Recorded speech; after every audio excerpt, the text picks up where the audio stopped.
watched my first public speaking video or read about me on my website, you will know that my career life is one area I've had struggles in.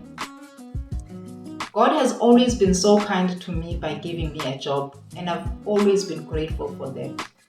However, some of these jobs didn't give me a sense of purpose and fulfillment. And some of them were toxic environments. Although I've always found a way to maneuver through those, I didn't know how to manage them well. At some point, I commonly got ill, and that was so unlike me. I knew my immune system was getting weak when I had to be hospitalized due to illness. I remember that day in the morning when I was getting ready for work, I was standing and I was sharing with my husband how I didn't sleep well that night because I was ill. And all of a sudden, I was short of breath. I sat down to catch my breath a bit. But I still carried on preparing for work because I didn't want to be in trouble at work. And I went to work, but as the time went, I decided to call in my doctor's office and book an appointment, and I was able to get an appointment during my lunch that same day.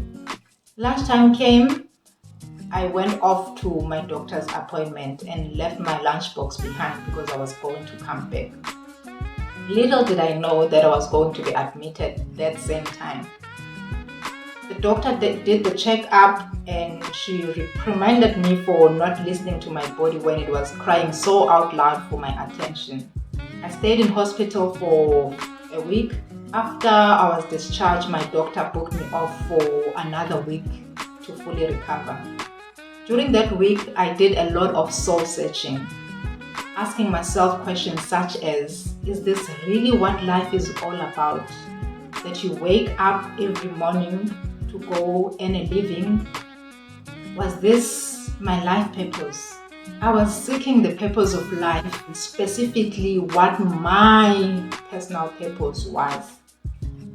I knew about life purpose, but I never knew there were people that could help me uncover it. I had to go through that process the hard way.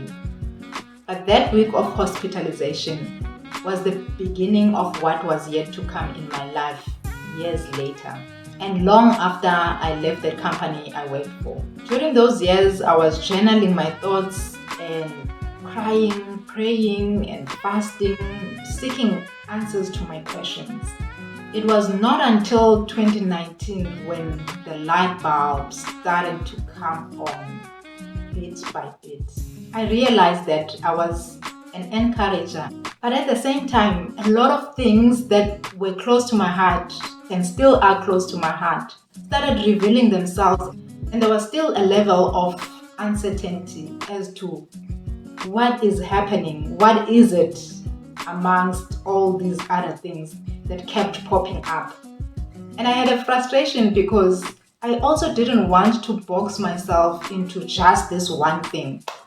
I remember I even shared this with my sisters in Christ in the cell group that I was a member of at the time. I was excited to be sharing the news with them. But at the same time, there was a level of discomfort in what I was sharing, and my thoughts were all over the place. Time went by, I was still fasting, I was still praying, I was still looking out for answers.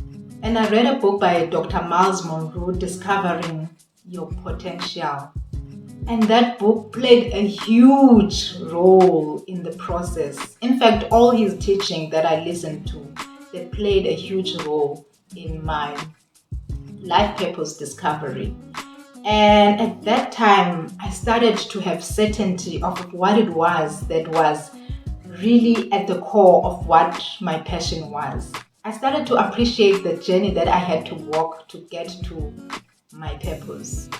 That it was for me to help people avoid going through the same turmoil that I had to go through in uncovering my purpose. And I went back to my journal to see if there was anything at all that was in alignment with what I had just discovered as a conviction with regards to my passion and purpose.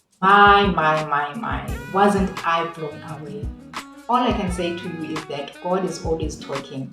But the question is, do we have discernment to hear Him?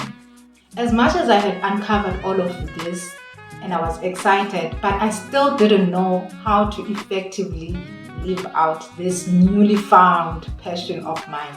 I'm sure you can now guess what I did. I researched, I prayed about it, I fasted, and I landed myself into life coaching. When I saw what life coaching was, I just knew it instantly that it was what I wanted to do to live out my purpose. I searched for training institutions and I found the one that spoke to me, and I signed up with them and I started pursuing life coaching, and I'll never look back. That was my rock bottom turned into gold. I bet you can guess where this is going to now. Now it's your turn. How can you turn your rock bottom into gold? Or how have you turned your rock bottom into gold? I cannot wait to hear from you. Remember, it's so important to share our testimonies. Your testimony is someone else's fuel.